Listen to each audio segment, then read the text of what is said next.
नमस्कार, मैं हूं पूजा सिंह और आप देख रहे हैं न्यूज़ 18 का डिजिटल प्लेटफॉर्म। क्या अगले उपराष्ट्रपति होंगे हरिवंश नारायण सिंह? कहीं बिहार चुनाव की वजह से लिया गया फैसला?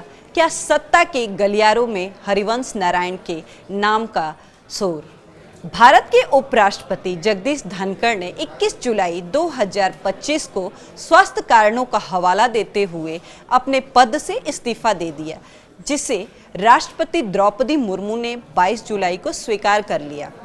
बीते कुछ महीनों में धनखड़ की तबीयत कई बार बिगड़ी, जिनमें एम्स में भर्ती होना, एक सार्वजनिक कार्यक्रम में मंच पर बेहोश होना शामिल रहा, जिसकी वजह से इस्तीफे की वजह को गंभीरता से लिया गया। अब भारत के संविधान के अनुच्छेद 67A के तहत 60 दिनों के भीतर नए उपराष्ट्रपति का चुनाव कराना अनिवार्य है, जिसमें संसद के दोनों सदनों के सदस्य गुप्त मतदान के जरिए उपराष्ट्रपति चुनेंगे। इस खाली पद को लेकर देश के राजनीतिक गलियारों में चर्चाएं तेज हो गई हैं। खास तौर पर इस बार उपराष्ट्रपति बिहार से हो सकते हैं, ऐसी संभावनाओं को बल मिल रहा है। इस चर्चा के केंद्र में जदयू के वरिष्ठ नेता और राज्यसभा के उपसभापति हरिवंश नारायण सिंह, जिनका नाम एक सर्वस्वीकृत, अनुभवी और संतुलित चेहरा होने के कारण सबसे आगे बताया जा रहा है।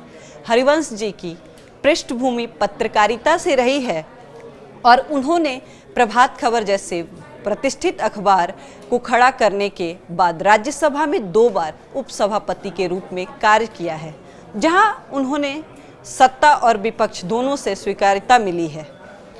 उनके निष्पक्ष और मर्यादित कार्यशैली के चलते उन्हें एक गंभीर और योग्य संवैधानिक उम्मीदवार माना जा रहा है। बिहार में आगामी विधानसभा चुनाव और एनडीए जेडीयू की अंदरूनी राजनीति को देखते हुए हरिवंश जी का नाम राजनीतिक रूप से उपयुक्त प्रतीत है, जिससे सत्ता पक्ष उन्हें अपना संयुक्त उम्मीदवार बना सकता है। अगर विपक्ष सहमति जताता है तभी हरिवंश जी का संतुलनपूर्ण छवि उन्हें एक स्वीकार्य विकल्प बना सकती है। ऐसे में धनखड़ के इस्तीफे के बाद भारत के अगले उपराष्ट्रपति पद की दौड़ में हरिवंश नारायण सिंह का नाम सिर्फ बिहार बल्कि राष्ट्रीय राजनीति के लिहाज से सबसे प्रबल उम्मीदवार बनकर उभर रहा है।